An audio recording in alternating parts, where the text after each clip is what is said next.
Okay, so our final session, Matot-Masei with Rabbi David Foreman's Parsha Companion. And let me share my screen. We'll jump right in.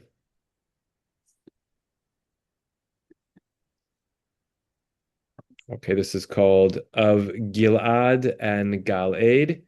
This is another one of the essays which has an addendum in which he covers even more textual parallels and connections than he does in this essay. It's a long essay, but there are very few spots to skim. So we'll do our best to zip on through because he, explains in his own voice throughout. Shouldn't require too much outside explanation. We'll read our way through. Parshiot Matot-Masei bring the book of Bamidbar to a close, and at the end of Parshat Matot, we read a little-known vignette. Truth to tell, it might be considered the most trivial of episodes. It's a story that seems to have almost no lasting significance or memorable implications. You know he's setting you up right here. The story I'm thinking of concerns the conquest and naming of an obscure parcel of land on the east side of the Jordan River. The children of Machir, the son of Menashe, went to Gilad, and they conquered it and drove out the Amorites who were there. Moshe gave Gilad to Machir, the son of Menashe, and they settled there. And Yair, the son of Menashe, captured their villages and called them Chavot Yair. I want to suggest to you, though, that hidden within this seemingly trivial vignette lies something of great consequence indeed. This little episode involving Yair's conquests is actually the final chapter in an epic story, a tale whose origins begin all the way back in the book of Genesis, when the family of Israel was in its infancy. Let's try to reconstruct that story. So we start with the origin story of Gilad. The story of Gilad in the Torah is a place name that appears a lot through we'll see a little bit in Breshit, plenty in Bamidbar, and a lot in Nevi'im, is rooted in an episode that appears to have given this land its name. It's the account of the covenant of Gal-Eid, which was made between Yaakov and his father-in-law Lavan. Let's refresh our memory about what happened there. Yaakov had spent years working for his father-in-law Lavan. That arrangement had started back when Yaakov was an unmarried man, but now he had a family and he was looking to leave, go back to Canaan and start an independent life for himself. For his part, Lavan always seemed to have another excuse to hang on to him, but finally in Genesis 31, Yaakov just picks up in the middle of the night and leaves. As he sets out on his journey, though, Yaakov was unaware of one important thing. Rachel, his wife, had secretly stolen her father's terafim, figurines that Rashi suggests were some sort of idols. 3 days later, Lavan finds out that Yaakov and his family have fled, and he chases after him. Eventually, Lavan overtakes Yaakov and accuses him of betrayal. Why did you run away without telling me, without giving me a chance to kiss my daughters goodbye? And then Lavan asks about the missing trafim. Lama ganavta et Elohai. Why did you steal my gods? When Lavan launches this accusation at him, Jacob is at first incredulous. He has no idea Rachel has taken these trafim, and thinking that his family could not possibly be in possession of Lavan's stolen property, he makes a rash declaration. He promises that the thief, if found among his family, should die for his crime. Im asher timsa et Elohecha lo yichyeh. Whoever you find with your gods shall not live. Neged achenu haker lecha ma imadi v'kachlach. In front of our brethren, recognize what I have of yours and take it. In the end, Lavan makes a comprehensive search of Yaakov's property, searching for his lost terafim. The text tells us that he enters Leah's tent and can't find them, and then he enters Rachel's tent and still can't find them, but all the while, Rachel is quite literally sitting on the terafim. The text tells us she has hidden them in the cushion of her camel's saddle, which she is now using as a chair of sorts inside her tent. When her father approaches, Rachel evades detection by telling her father that derech nashim, the way of women, is upon her, and she can't rise to greet him as she might customarily have done. She thus ensures that her father won't look in the one place the terafim could actually be found, in the cushion that is right beneath her. Lavan ultimately leaves the scene without his terafim, but he is not quite satisfied that the matter is closed. Just before they part, he and Yaakov make a covenant together, and the symbol for that covenant becomes a pile of stones, in Hebrew, a gal. That pile of stones gets named Gal-Eid. Literally, the pile is a witness. Interestingly, Gal-Eid is spelled the same way in Hebrew, Gimel Lamed, Ayin Daled in red here in the center, as Gilad, the name of the mountain that Yaakov and Lavan were encamped upon when they made this covenant, where the Torah mentions Gilad explicitly there, and then goes on to call the place where they make their mound of stones and their covenant Gal-Ed. This actually is the first time the Torah refers to the land of Gilad, the same land Yair would later conquer in the book of Numbers. Seemingly, that pile of stones became a touchstone.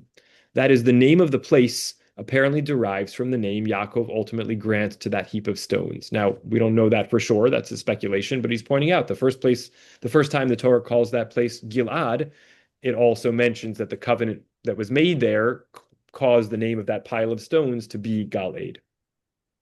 In any case, Yaakov swears to the agreement he and Lavan make at Gal-Ed, and as part of that agreement, the two somberly vow that God's self will judge between them regarding their unsolved claims, chief of which is the matter of the missing Trafim. All of which leads the reader to wonder, did God ever answer that call to pass judgment? He doesn't really quote the give and take between Yaakov and Lavan there, and it's, bears its own study, but we'll take the kind of short summary that this was somehow an agreement that they wouldn't sort of cross each other and that God would render judgment on their unresolved differences. Yaakov, you will recall, had promised that anyone found to have the Trafim would die. In the moment, perhaps, that was nothing but an astonished declaration of innocence. But chillingly, Rachel does die young. She passes away tragically while giving birth to Binyamin, not long after the story of Gal-Ed takes place. And so the reader is left to wonder, was that a coincidence? Rashi, citing a midrashic teaching, asserts that it wasn't. Rashi comments, Umeota klala meta Rachel baderech. It was because of that very curse, the one that Yaakov said, in whoever's presence or possession these are to be found shall not live. Right? It was from that very curse that Rachel died in childbirth on the road. So the Midrash attributes Rachel's death to Yaakov's words at Gal-Ed. But if you actually look carefully at those words, I want to suggest that this teaching of the Midrash is actually just the tip of a much larger iceberg. Here's what Yaakov actually said to Lavan. We quote the pasuk again. Im asher timsat Elohecha, whoever you find with your gods, lo yichyeh, shall not live. Now in that statement, Yaakov made a curious choice of words. Whoever you find with your gods shall not live. That's not the most straightforward way to make his point. He could have just said, whoever you find with your gods will die. It leads one to wonder, and this is one of Rabbi Foreman's kind of close readings that's not about a textual comparison, but it's about really noticing an unusual formulation. We saw this a few Parshiot back where it said, and Hashem heard, and his inference was, who didn't hear? So it's a close reading like this. Why does it say shall not live instead of shall die? It leads one to wonder, could not living perhaps imply something even more severe than dying? What I'm getting at here is the concept of legacy and continuity. When a person dies, their children can carry on their legacy, ensuring that they are never forgotten, truly forgotten. In the case of Rachel, if Yaakov's fearsome unintended vow were to be realized in full, that is, if Rachel were to actually not just die, but not live, that would mean that her legacy would need to be lost as well. Rachel is survived by her sons, Yosef and Binyamin. To really lose Rachel, Yaakov would need to lose Yosef and Binyamin too. In other words, if Yaakov's claim, threat, whatever, curse with whoever these is found shall not live, means have no legacy and continuity, it would mean not only Rachel's death, but also Yosef and Binyamin. Here, then, is what I'm wondering about. Did Yaakov's unintended curse end up extending even to Rachel's progeny? Now, this may sound like a pretty big leap to make. The Midrash tells us that Yaakov lost Rachel because of Gal-Ed. You're telling me that in Gal-Ed lay a threat that was even bigger than this? And sure, dear reader, I understand your skepticism. But keep in mind that as a matter of fact, Yaakov does come dangerously close to losing each of these sons. Yosef, of course, was nearly erased from Yaakov's life by the infamous events of the sale of Yosef. And later, as the ramifications of the sale of Yosef play out, Yaakov would come within a hair of losing Binyamin too. You'll recall that toward the end of Breshit, of Genesis, Binyamin gets framed on charges of theft, and Yehuda and the brothers are very nearly forced to return to Yaakov without him. I'm wondering then, in the heavenly calculus of justice, might the potential loss of both these children somehow be related to the curse of Gal-Ed, Might the near loss of Yosef and Binyamin somehow be related to Yaakov and Lavan's mutual call at Galeed for God to be their judge? And let me be straight with you here. I'll admit that such a possibility would probably never have occurred to me. Or if someone had suggested it to me, I would have likely politely dismissed the ideas as the product of their overactive imagination. But, dear reader, I've become convinced that this possibility is not just a possibility, but a strong probability, maybe even a near certainty. What did the convincing for me is some very odd language in the biblical text of the story of Teraphim, Yaakov and Lavan and Galeed. I want to share that with you. Here we go. When Lavan first accuses Yaakov of stealing his idols, Yaakov protests his innocence with these words: "Whoever you find with your gods shall not live. In front of our brethren, recognize, haker lacha, what I have of yours and take it." Now, we've already considered how Yaakov uses lo yichyeh, shall not live, in that declaration. But I want to focus on other words now, specifically the confluence of haker, recognize, and timtza, find. Because it turns out that these are not just random words Yaakov happens to employ here. These words become quite important years later when they recur verbatim. Only the second time around, Yaakov wasn't the one to speak these words. He was the one to hear them spoken by others. What I'm referring to here is arguably the worst moment in Yaakov's life. Now we're in my bar mitzvah parsha. Vayeshev, Yosef's brothers sent the coat and they brought it to their father. This is the coat dipped in the blood of the goat that they slaughtered after they sold Yosef down to Mitzrayim. And they said, Zot matzanu, hakerna, haketonet bincha imlo. We found this. Please recognize, is it your son's coat or not? It just so happens that when the brothers show Yosef's bloody coat to Yaakov, trumped up evidence that Yosef has been killed by animals somewhere in the desert, they use the exact words that Yaakov used once to protest his innocence to Lavan. Or to put that a little differently, a generation later, Yosef's brothers would take the brother that their father loved even more than them and cast him into a pit. But when it comes time for an alibi, the brothers falsely profess to their father an innocent lack of knowledge of what became of his beloved son Yosef. At that point, their words unmistakably echo Yaakov's own expression of innocent ignorance regarding what became of things that had been precious to his own father-in-law, Lavan. Now, of course, we recognize the difference that Yaakov himself hadn't done the thing, whereas Yosef's brothers had done the thing, but it's in the framing and the presentation for starters. It really jumps out at you when you put the two texts side by side, and here they are. We have the find and the recognize in each case. Might the repetition of language be a coincidence? Perhaps. But here's the thing. It's not just this, it happens again. The more closely you look at the events surrounding the disappearance of Yosef from Yaakov's life, remember that would be the fulfillment of lo yichyeh, that the entire line of descendants from the person who has the idols of Lavan shall not live, right? So that's the disappearance of Yosef from Yaakov's life. Remember, we have Binyamin on the side. We have to deal with that too. The more you'll see resonances of that covenant at Galeed. I'll show you what I mean. After leaving him in the pit, the text tells us that Yosef's brothers were breaking bread together. But it just so happens that there is one other time in the Torah when brothers sit down to break bread together. When did that occur? It occurred of all places in the story of Galeed. Now, it doesn't seem to me to be entirely true. The brothers also sit down to break bread with Yosef at a later point, so I don't know exactly whether he's talking about specifically the words lechol lechem, but okay. So it occurred of all places in the story of Galeed. Vayikra le'echav lechol lechem vayochlu lechem. Yaakov called to his family, literally his brothers, to eat bread, and they ate bread. And in the sale of Yosef, the brothers sat down to eat bread. And the breaking bread at Galeed wasn't any old meal. Take a look at the context of Yaakov's meal with his brothers, quote unquote, the sons of Lavan. That's a whole other interesting discussion why it says brothers, it's referring to Lavan's family. We saw that maybe in a Rav Meidan essay years ago. I can't remember for sure. And you'll find that this occurs immediately after the solemn proclamation of the covenant between them. The two sides declare the covenant, swear to its terms, then break bread together. The context suggests that their choice to eat a meal together served as a kind of ratification of the terms of Galeed that the two sides had agreed to. So in a very real way, it was this breaking bread between brothers, between Yaakov and Lavan's children, that ratified the Galeed covenant and put it into effect. Now in the sale of Yosef, that very covenant seems to be coming back to haunt Yaakov. The connections go further. Consider how exactly, and here's where we get not just into Rabbi Foreman territory, but Rav Shmuel Klitzner, kind of going on not just on same roots, but on sounds. The connections go further.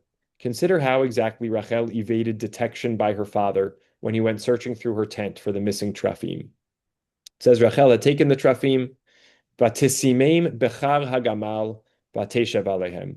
She had placed them in the saddle pillow of the camel, bechar, and sat on them. If you look carefully at Rachel's words, you can detect an elaborate series of double entendres that seem to foreshadow the loss of her own child years later. The wordplay begins with the word for Lavan's idols, the terafim. Does that word happen to remind you of anything later on in the Torah, in the story of the sale of Yosef? If it doesn't, stop looking at how the word is spelled. Listen to how it sounds phonetically.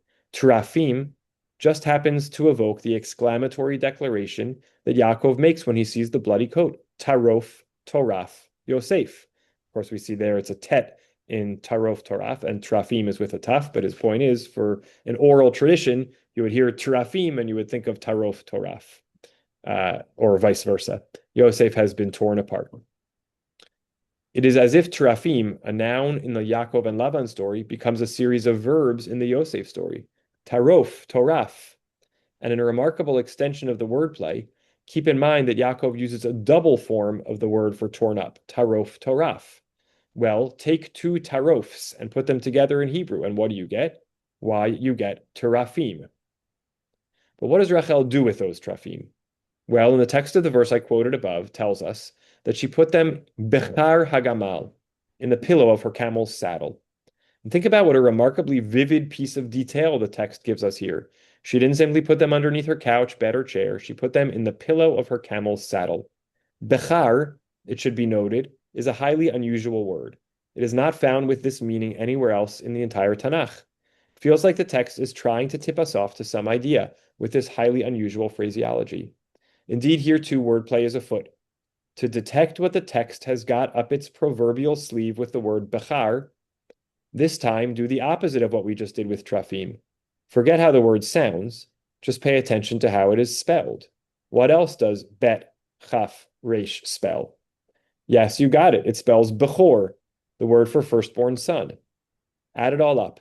And when the verse says that Rachel took the trafim and placed them bechar hagamal, it is as if it is saying that she was doing something quite curious. She was placing her bechor, her firstborn son Yosef, on the camel. On the camel? What in the world could that mean? Right? Bechar, bechor, on the gamal, on the camel. Well, if that's what you're saying to yourself right about now, keep in mind that years later in the story of the sale of Yosef, when Rachel's firstborn child, Bechor, is carted away from the land of Canaan by the Ishmaelites, bound for a new life as a slave in Egypt, he just happened to have been hoisted up onto a camel. The brothers lifted their eyes and saw Orchat Yishmaelim ba'am mi-Gilad, a caravan of Ishmaelites coming from Gilad, and their camels, ugamalehem nosiim, bearing these different things, headed to take the cargo down to Egypt. The text is thus telling something chilling. In deceiving her father by hiding his trafim under the pillow of her camel's saddle, Rachel has created the possibility for a future event that resonates with her act. In effect, she has personally hoisted her own Bechor, Yosef, up onto the Ishmaelites' waiting camel. Rachel's actions will reverberate a generation later in the loss of her own child. Of course, this is only because, in a sense, Yaakov utters that curse. But maybe it's not only because of that. Maybe the text is sort of saying to us, she already was doing that in the choice of taking something that belonged to her father. Again, what's the meaning of that? Why does it matter? Especially if we understand that she was trying to take away the idols that her father was worshiping. Was it bad? Those are all things we have to keep thinking about. And her actions will reverberate as well in the excuse the brothers employ to disguise what really happened to Yosef that fateful day.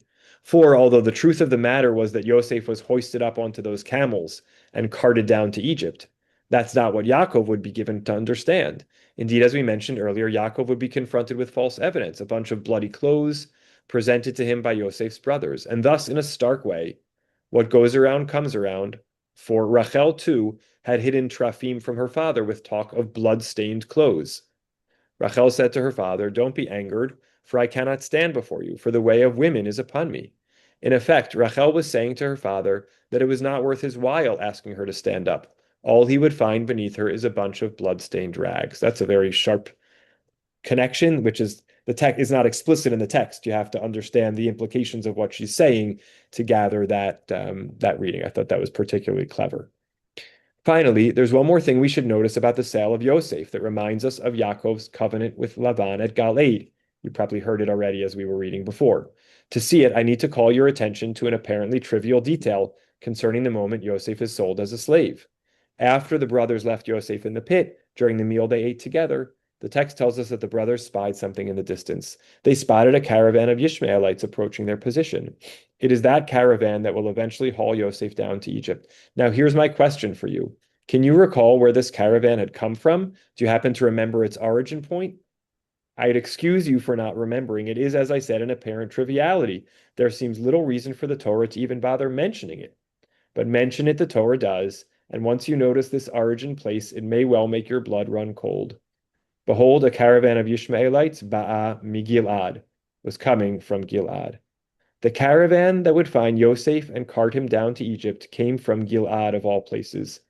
It is as if the long arm of Galeed has returned to claim its next victim. First, it took Rachel away from Yaakov. Now it will take Rachel's child, Yosef, from him too. Putting it all together. All in all, a remarkable confluence of events emerges. Nearly everything that happened on the fateful day that Lavan and Yaakov sealed their covenant at Galeed reverberates once more in the sale of Yosef. Right? There was said, whoever it's found with, recognize. And when the sale of Yosef, the brothers send to Yaakov, this is what we found, recognize whether it's your son's coat. Then back at Galeed, after the covenant, they sat to break bread. And after the sale of Yosef, the brothers, or after throwing him into the pit before the sale, they sat down to eat bread. Rachel had taken the trafim, and the announcement is Yosef is torn apart, tarof toraf. She places those trafim, bechar hagamal, in the saddle pillow of the camel, aka placing the Bechor, her firstborn son Yosef, on the camel, and in the sale, he's placed on the camel. The duplicitous blood-stained clothes, she says, I can't get up because Derech Nashim Li, the way of women, is upon me. Yosef's coat is dipped in blood. And the place where the Galeed covenant is established is called Galeed, and there is the first time that place is called in the Torah Gilad, and that's where the sale of Yosef, caravan of Ishmaelites, comes from. So it really does seem like the sages were onto something when they spoke of a curse of Galeed having lasting consequences. Yaakov had promised that whoever was found with the missing trafim would not live, and he and Lavan had both called upon God to judge between them. Heartbreakingly, an element of that judgment seems to come in the form of Rachel's early death, and then later on in the sale of Yosef. The first event deprives Yaakov of Rachel, and the second deprives him of Rachel's legacy. But as I suggested above, if Yaakov is to truly lose Rachel through the mysterious curse of Galeed, it would not be enough to merely take away Yosef from him. Binyamin, Rachel's other child, would have to go too. And it's here you see, of course, the way he does dramatic buildups, right? Rather than just saying, now let's go to the next son, he says, okay, what have we learned so far? Fine. Oh, but something's missing. Now we have to address that. As I mentioned above, Yaakov came quite close to losing Binyamin forever, when Yosef, then disguised as a high Egyptian official, demanded that Binyamin be brought to him and then framed him on charges of stealing his special silver goblet. Seemingly at this moment, the script for the loss of Binyamin has been written. Yosef would pretend to keep Binyamin as a slave, as punishment for this stage theft, and the brothers would be forced to return to Canaan without him. We might wonder, does the Torah intend for the reader to perceive this episode too as part of the terrible vengeance of Galeed? Is this the moment that the long-standing curse of Galeed is finally to reach its awful climax? I think that a closer look at the verses confirms this hypothesis. As the sons of Yaakov set off on their return journey to Canaan, Yosef puts his scheme into action. He instructs his servant to chase after his brothers and overtake them. Kum redof acharei ha'anashim v'hisagtam. Get up, chase after those men and overtake them. Now, does that language remind you of anything? Have you perhaps encountered anything like it earlier in the book of Genesis? You have. It is the language the Torah uses to describe Lavan chasing after Yaakov a generation earlier. when he thought someone in Yaakov's household had taken his trafim. Put the text side by side, and you'll see exactly what I mean. We saw the verse in the sale of Yosef, or in the setup of Binyamin. But back in 13 chapters earlier, it said Lavan took his brethren with him, Vayirdof acharav, Vayaseg Lavan at Yaakov. Same verbs, chasing and overtaking. After the chase, Yosef's servant conducts a search of the brothers' possessions, just as Lavan once searched the family of Yaakov's possessions. The details of the search correspond in an eerie way, too. Just as Lavan began his search with the eldest and proceeded to the youngest, he started by riffling through the belongings of an older sister, Leah, and only afterward got to Rachel and her belongings. So did Yosef's servant take account of age in his search for the goblet. Vaychapes bagadol heichel vakaton kila. He searched from oldest to youngest. Vayimatzei hagavia ba'amtachat Binyamin, and found the goblet in Benjamin's sack. Once again, the long-reaching hand of Galeed has returned and is threatening to complete its task. Not only will Yosef be taken, but Binyamin will be lost too. But something startling is happening. It turns out that the very brother who is lost to Galeed the first time around, i.e. Yosef, is engineering what amounts to the kidnapping of the last remaining child of Rachel, threatening to take him away from Yaakov's family forever. It is as if Yosef, now disguised as a high Egyptian official, has taken up the mantle of Lavan, of all people. Once a victim of the curse of Lavan, Yosef has now become a latter-day manifestation of him. In holding Binyamin prisoner, it is Yosef who stands to deprive the family of Yaakov of the last vestiges of Rachel's lineage. And now, let's take that thread and pull on it a little. If Yosef, in the story of Binyamin's capture, is now playing the role of Lavan a generation earlier, back when Lavan chased after Yaakov in the land of Gilad, who in the Yosef story would you say is now playing the role of Lavan's adversary, Yaakov? Well, let's figure that out. Yaakov, back in the Lavan story, was the family leader. It was he who confronted Lavan in the face of Lavan's accusations of theft. And yet Yaakov had done so tragically, for Yaakov remained unaware that someone in his camp possessed the stolen trafim, and thus Yaakov's own words led him unwittingly to put his beloved Rachel in jeopardy. So, does that remind you of anyone in the later story? It sure does. In the later story, it is Yehuda who follows an almost identical path. He is the de facto leader of the brothers, and like Yaakov, he speaks up to try to defend the family against the accusations of theft leveled against them. But he too is unaware of a crucial fact. Binyamin is in possession of a stolen goblet. Again, Yosef staged it there. And like Yaakov before him, Yehuda, through his own words, unwittingly puts Binyamin, the precious child Yehuda had pledged to protect, in jeopardy.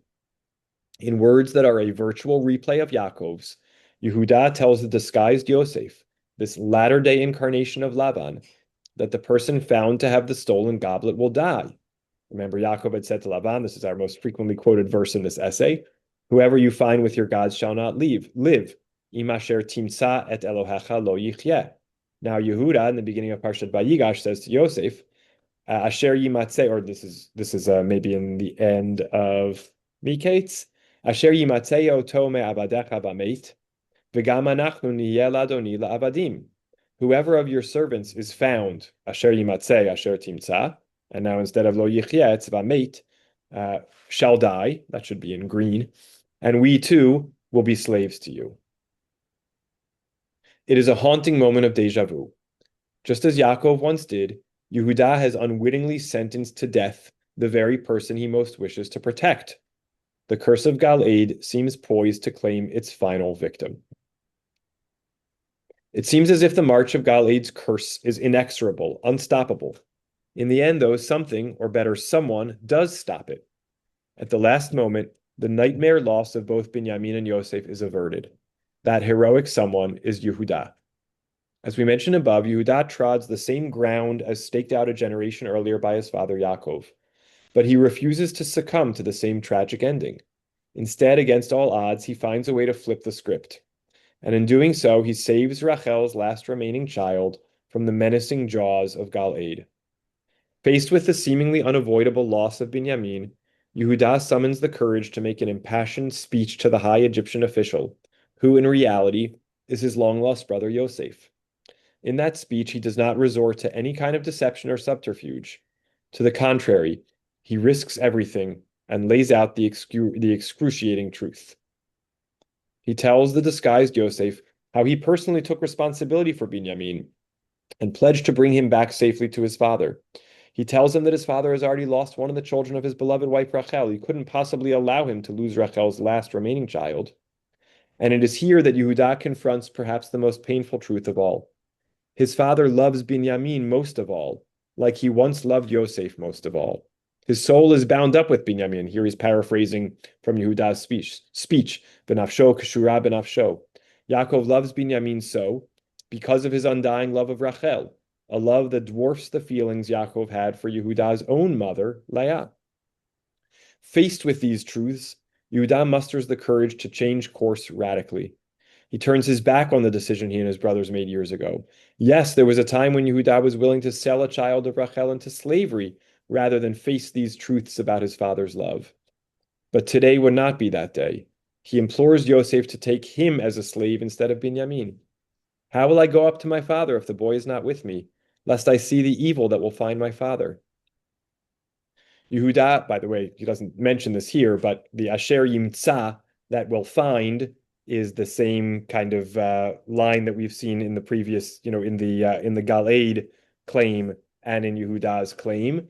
And the evil, in some sense, is death, right? Lest I have to face the death which finds my father, right? And so he's trying to change that reality. Yehuda offers to sacrifice his own future for the welfare of a rival brother, and that shining act had lasting consequences. In one fell swoop, it not only brought Binyamin back into the family of Israel, but it brought Yosef back too. Yehuda's words inspire a tearful Yosef to reveal his true identity and to reconcile with his shocked brothers. Galeed was a formidable foe. It had methodically threatened to erase any remnant of Rachel among the family of Israel. But in the end, Yehuda, the man who was once actually the prime architect of the sale of Yosef, is the one who ensures that Rachel's legacy will shine brightly among Israel's tribes. He emerges victorious against the curse of Galeed. Okay, hold on a second. Yeah. We still have to think about kind of what is the moral force of Galeed, meaning Galeed seems to only come about because Yaakov makes an extreme claim. Does it track back to something really wrongful that Rachel did? Again, he doesn't really, in this essay, analyze and answer that question. The kind of why Galeed is so powerful doesn't get fully addressed. But what it does bring about once it happens and how to fight back against it, is clear. If we stand back, though, and survey the nature of Yehuda's victory against the hidden hand of Galeed, we find something incomplete. Yehuda had been able to undo only one facet of the curse that Yaakov unwittingly set in motion. In a moment reminiscent of Lavan's chasing of Yaakov, Yehuda had been able to stand in the breach and stop a disguised Yosef from capturing Binyamin and taking him away from the family of Israel forever. That Yehuda had been able to forestall. He had been able to bring back Binyamin and Yosef, for that matter, into the family once more. But the other part of Galeed's insidious legacy, the terrible crime of the sale of Yosef, in which Rachel's firstborn child was originally lost, there is no way to undo that terrible event and its eternal stain. Yehuda himself engineered that sale. Try as he might like, Yehuda has no way to undo what happened that fateful day, when he and his brothers cast Yosef in the pit and spied the caravan of Ishmaelites coming from afar, coming from Gilad. Yehuda can't undo that, but perhaps his descendant could, at least symbolically. That descendant was Yair. We heard about Yair a while ago, all the way back at the beginning of this essay when we looked at the story of Gilad in the book of Numbers. Read it again. The children of Machir, the son of Menashe, went to Gilad, and they conquered it and drove out the Amorites who were there.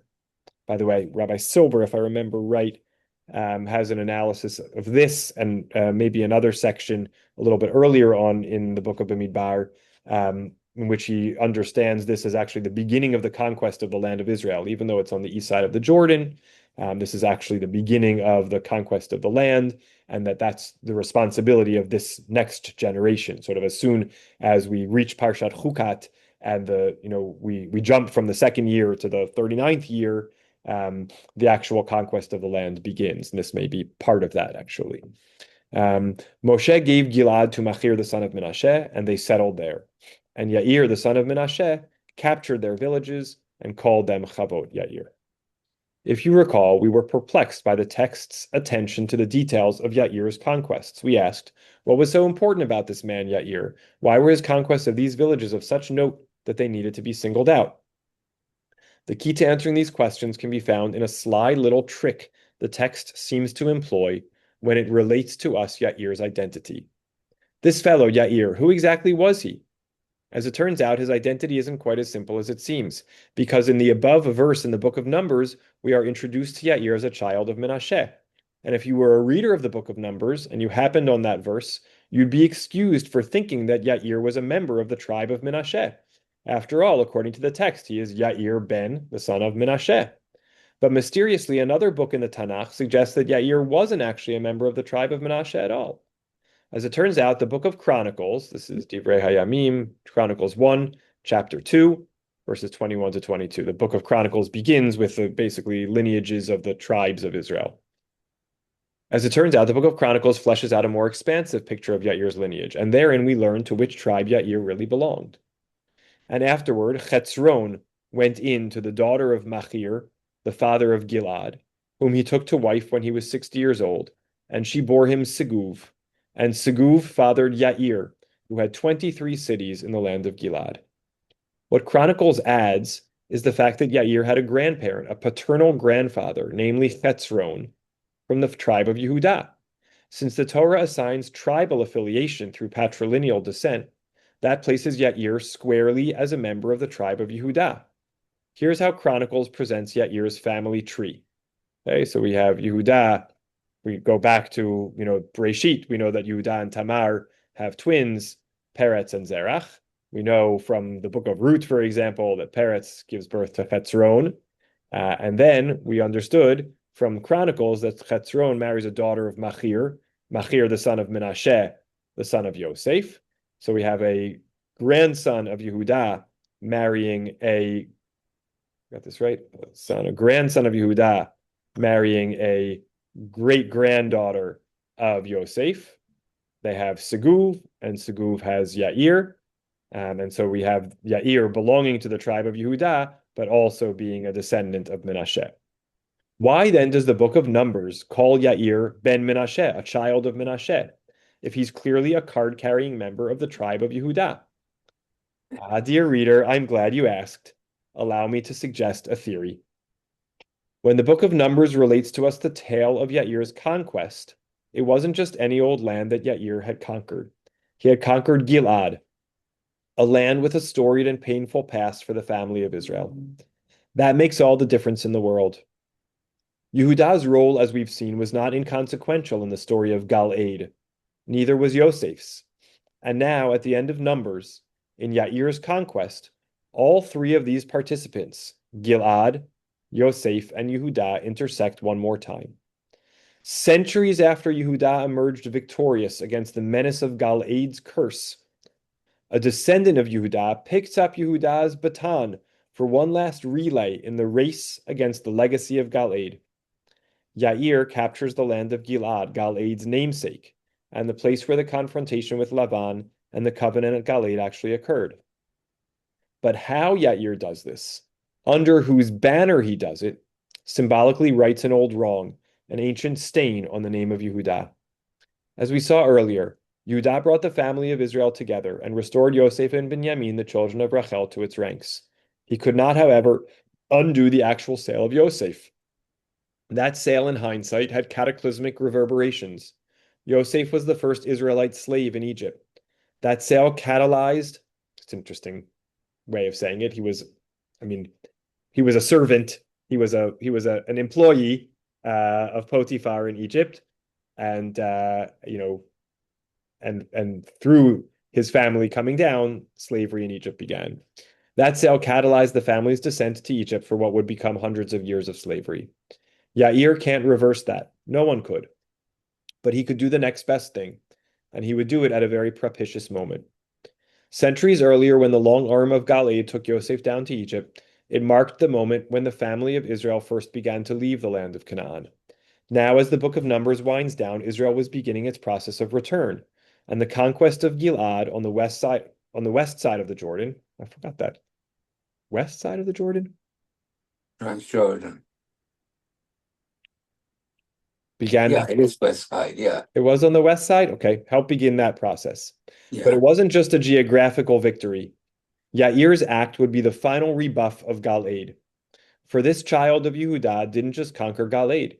He conquered it as a child of Menashe, Yair ben Menashe, on behalf of the tribe of Menashe. And in so doing, this latter-day child of Yehudah would help redeem the ghosts of his father's past. Indeed, Yosef had been captured by a caravan from Gilad in an act that had the spiritual fingerprints of Galeed all over it. Now, a child from Yehudah, the very person who orchestrated that capture, would in turn capture that very land on behalf of the children of Yosef. You see, Yair, who hailed from Yehudah, resisted the time-honored dictum that to the victor go the spoils.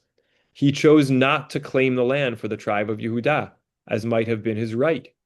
No, the land would go to Menashe, child of Yosef. And this victory would be Yair's legacy. Indeed, he would be known to all through the language of the book of Numbers as a child of Menashe forevermore. And one last thing, dear reader, before I let you go. Consider what the book of Numbers tells us about the particular family that would possess Gilad. It would be the family of Machir, no less. Machir, Mem Chaf Yud Resh. It's quite a name. It doesn't seem like a coincidence that Menashe, child of Yosef, would name his own child Machir, a name so evocative of the sale, the Mechirah, of Yosef.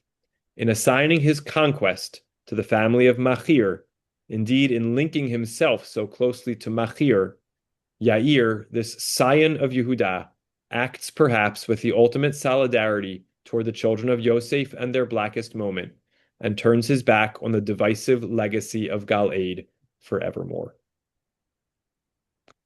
I think is truly a tour de force, even though I still feel like why it all starts at Galeed and what's so important about Galeed and why Yaakov's words maybe spoken, excessively kick this whole thing off. That part is still not totally clear to me, but the textual connections and the way the sharp reading of the stories and their parallels and this very, very, insightful reading of Yair um, between the two families, I think is really, really remarkable.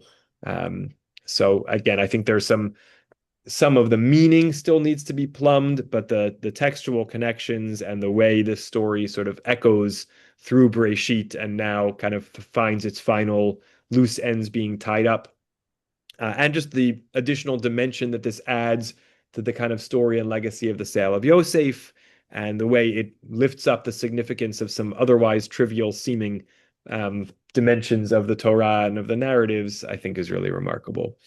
Any questions or comments on it all? Yep, Dara, please. Yeah, can you hear me? Because I Yep, know my internet's been unstable. Okay. loud and clear. Okay. So yeah, it's definitely fascinating. It's like really stuff very like unexpected, all these unexpected connections.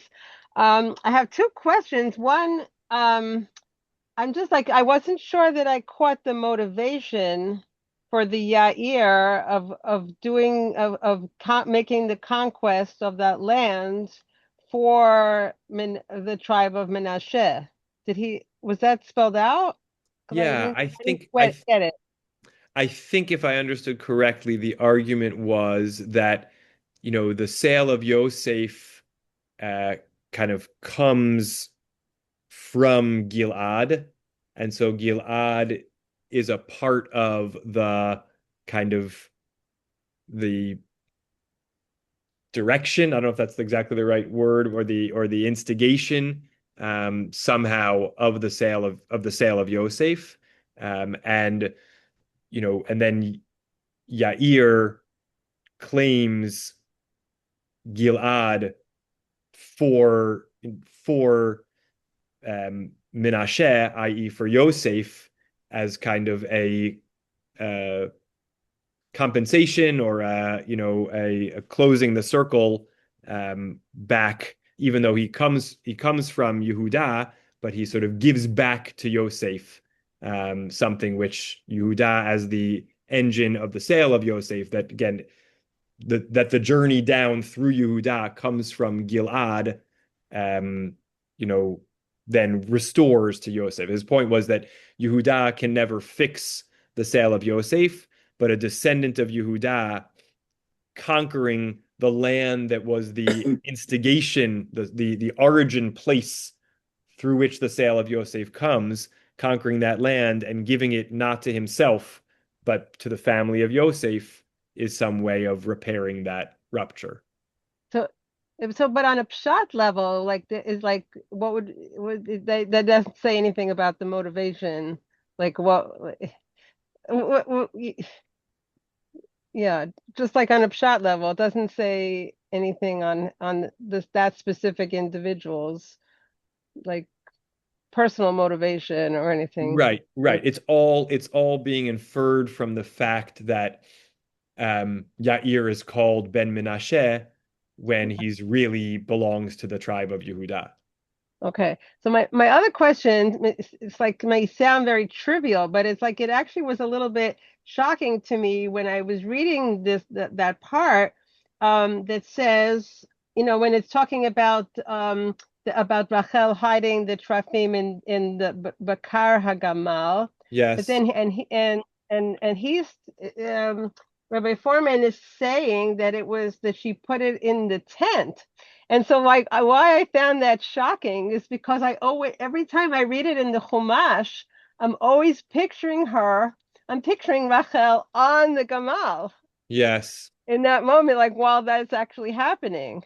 It never occurred to me, oh, the car of Gamal actually was moved into the tent. So I yes, was just yes. wondering if there were any, like, where he get that from, or if there's any other mention of that anywhere. Yeah, hold on a second. Uh, May I also ask a question? yep, Peter, hold on just a moment. Sure. Um, yeah, so let me just share the screen for a moment to this text. Right, so it says, where does it mention that she had taken them? Yeah, so back we're in chapter 31 of Bereshit, in verse 19, it says that she stole the Trafim. Then they flee. Lavan overtakes Yaakov, and Yaakov says his curse. Then it says Lavan went into Yaakov's tent and Leah's tent and the tents of the two maidservants, did not find them. Leaving Leah's tent, he entered Rachel's tent. Rachel, meanwhile, had taken the idols and placed them in the camel cushion and sat on them. Lavan rummaged through the tent without finding them.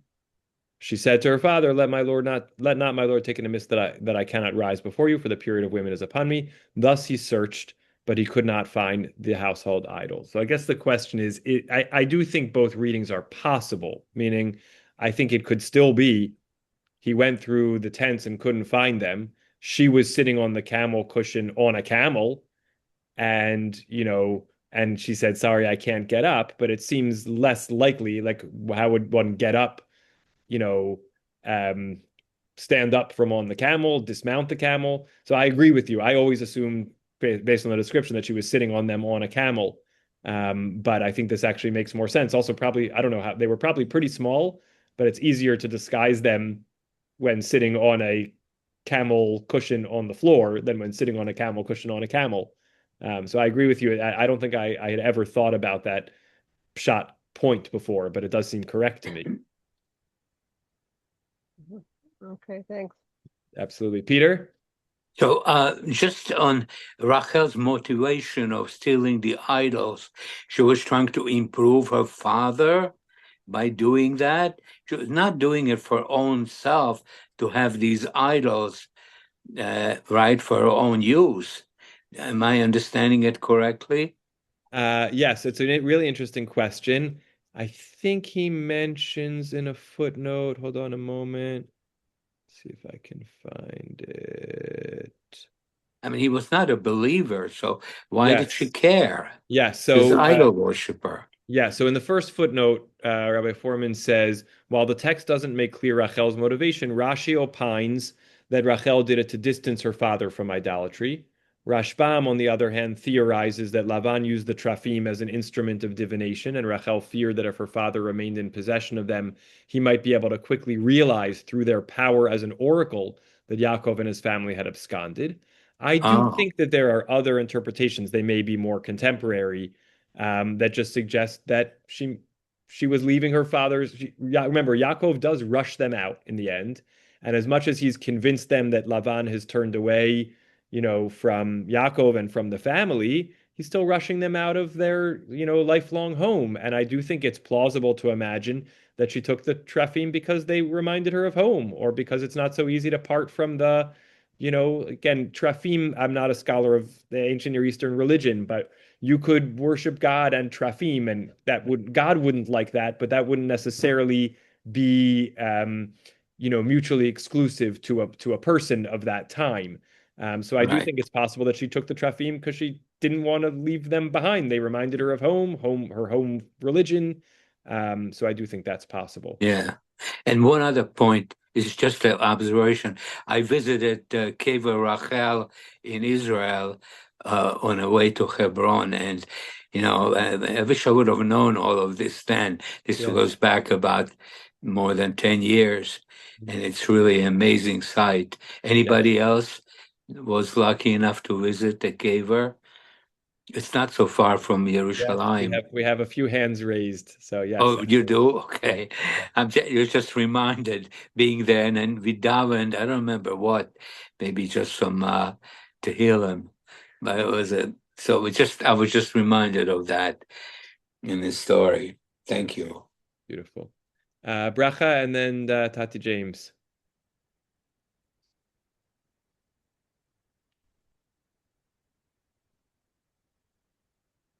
We don't Okay. hear you yet. There you Okay. go. Um, yeah, it's just ironic that even in an attempt to do something positive and remove idols, it's done in a in a sly way, sort of reminiscent of the spirit of her father. Mm-hmm. Mm-hmm. It's not a direct break; it's a hidden kind of thing, and he was Yes. all about doing things in a hidden way. Yes. Although isn't it also a little bit reminiscent of the spirit of Yaakov? At least Mhm. Yaakov part one. The deceiver. By the way, I should say that uh in a footnote, the lengthiest footnote, and if you have the text from the email, you can read it on your own, footnote 6. Rabbi Foreman does try to say a little bit more about kind of, why, um, not why the um, Yaakov's curse is so, bad, but why the theft was so bad. And just says, in that indeed, while there are, good apologies and defenses for what Yaakov did, he did steal away in the night. And Rachel did steal the possessions of her father. And so, Right. the curse of Gal-Aid is not just like a slip of the tongue that leads to all these terrible things. It's sort of an attempted apology or defense for actual sort of joint wrongdoings. Yaakov's quick departure and Rachel's theft. And so Yaakov is, trying to scramble and protest that any type of theft could have happened, but really each of them did something which the Torah describes as thievery. And so there is something at play there. So that's a little bit more on the, on the um, context of what was wrong here that would cause the curse of Gal-Aid to be, so long-reaching and so complex, that, even, and it's a quite a powerful message to consider, that even running away from Lavan, who was so lousy to Yaakov, like, you got to do it in the right way. You have to have a proper parting. You have to be respectful. Otherwise it sort of sows these seeds of family divisiveness that are going to play out on other people down the line. Um, Tati James? Did God ask Yaakov to get rid of the Trophim when he is about to meet Esau? Yes, God says, Hasiru et Eloheha nechar. I think Yaakov says it. Hold on a minute. Yaakov says it to the family that they need to get rid of their, is it Yeah, Trophim or just idols or just, yeah. I don't think the word Trafim appears again there. Hold on a second. Asiru et Elohei Echad Lamed Hey Bet. Hold on a second. Lamed Hey. Yeah, okay. So in chapter 35, Yaakov says, let me share the screen. We'll just look at it for a moment before we wrap up. Hashem says to Yaakov, go to Beit El and remain there and build an altar there to the God who appeared to you when you were fleeing from your brother Esav. And then Yaakov says to his household and to all who are with him, Hasiru et Elohei hanechar asher b'tochachem v'hitaru v'hachalifu simlotechem. Rid yourselves of the alien gods who are in your midst. And it says that they gave them to Yaakov, the alien gods, the rings that were in their ears, and Yaakov buried them under the Elah, which was in Shechem. So it's just a Peter's point that maybe the family wasn't all, strict monotheists. yes, yes, exactly. There was certainly, again, exactly. And it doesn't mean that they weren't also worshiping God, but there might have been some syncretism or whatever we want to call that going on at that time. Yeah. If I Wasn't that just a booty from when they killed the people in Shem? Good question. I don't know that there's a um, single interpretation of what those alien gods were. if I may make another comment. Yes, as we're Uh, getting ready to wrap up, absolutely, Peter, please. Okay, so very quickly. I'm listening to Naomi every day, and I can tell you that these idols and these Baalim and all these Asherah and all those things were our downfall over the history. And this is why the dispersion of the northern kingdom occurred, and was the root cause of all of our problems Yeah. over the centuries that followed. That's all I want to say, and I Yeah. feel very sad about that overall. Yes. Yes. Yes. Well said. All right, Perfect friends. perfect for the 3 weeks. Well, yes, very thematically appropriate for this All season. right. Yep. Let me thank you for another wonderful year of learning together. Such a treat to have a great group to journey through the Parsha each week, and each Chumash with a different different contemporary commentary. And I really, really enjoy this learning, and grateful for all of your participation and coming together. Wish everybody a great rest of the summer. Stay cool, stay safe, and we will look forward to joining back again in the fall. Meanwhile, let me just mention our Modern Jewish Thinkers series, which is coming up over the month of July and into August. We've got 5 great contemporary Jewish thinkers that we'll be studying. That's going to be Wednesdays at 10 a.m. if I recall correctly, but double check the shul emails and things. And then we'll have some class-free time in August, and then lots of high holiday prep, and make our way into the fall. So thanks to everybody for joining. Great to be together. Love to mom and dad. Good night to all. Thank Thank you you. very much. Thank you. Laila Tov. Thank you, Ayatollah. So, Thanks.